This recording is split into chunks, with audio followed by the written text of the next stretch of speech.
Hey guys, this is Reg, and here we have the completed custom The Wrecking Crew as requested by jb6481. And speaking of 6481, happy birthday to Mr. JB. So here's The Wrecking Crew.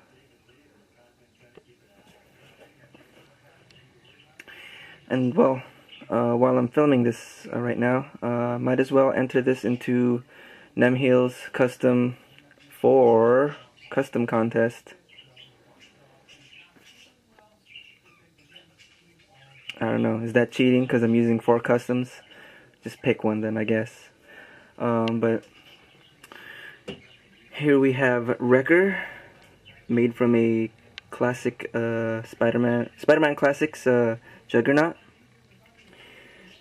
Just, sculpted the little thing around his head, going down with his little buttons, along with his belt.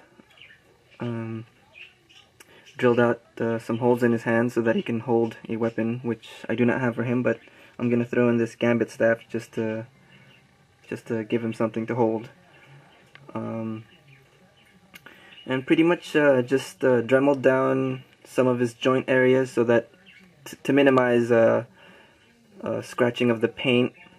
I did my best. Hopefully nothing major will scratch off. So, and it's just a full paint job from head to toe.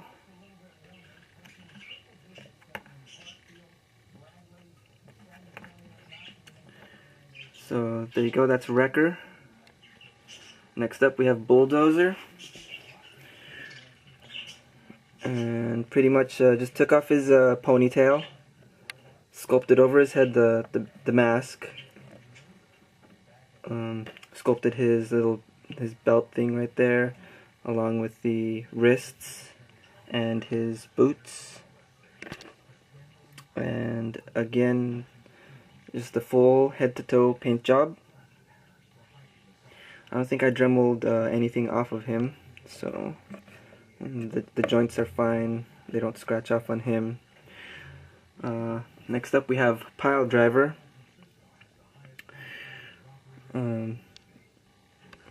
What we have here is sculpted the mask over his head and around his neck right here. Gave him a little bit more hair so it wouldn't look too stupid, just being, the hair that he originally had.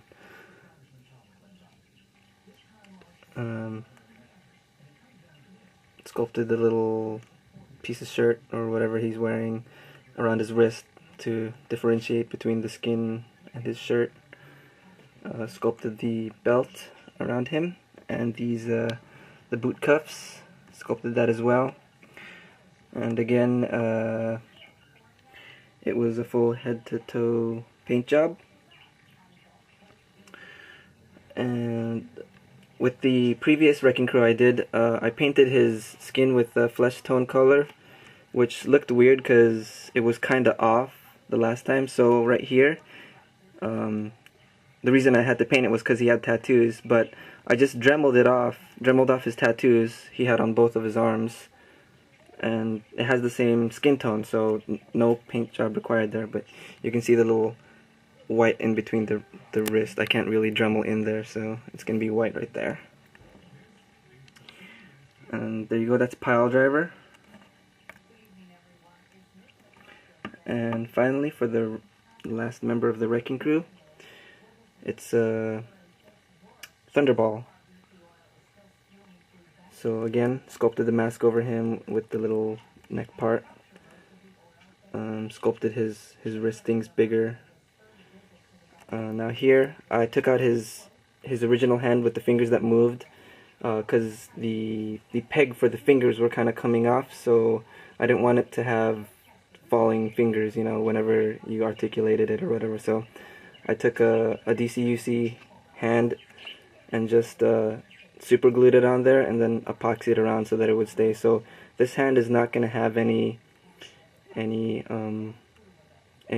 articulation in it like this does, but it still works. I drilled out the hole in there so that he can hold his ball same right here. Drilled out some holes in the hand so that he can hold it.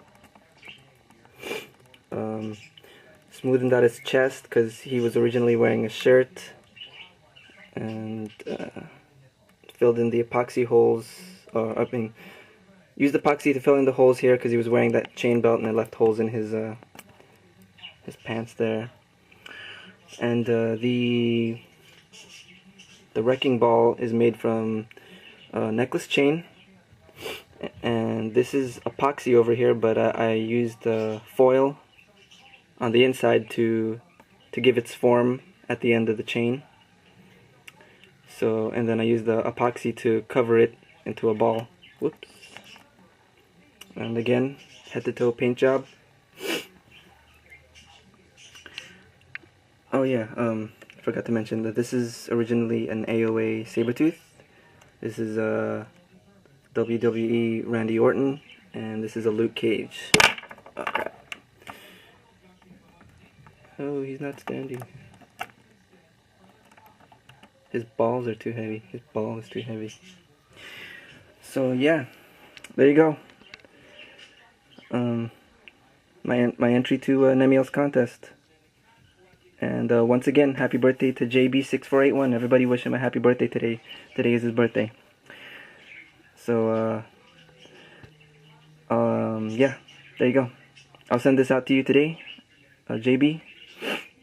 So expect it in the mail, and I hope you enjoy them. Let me know what you guys think.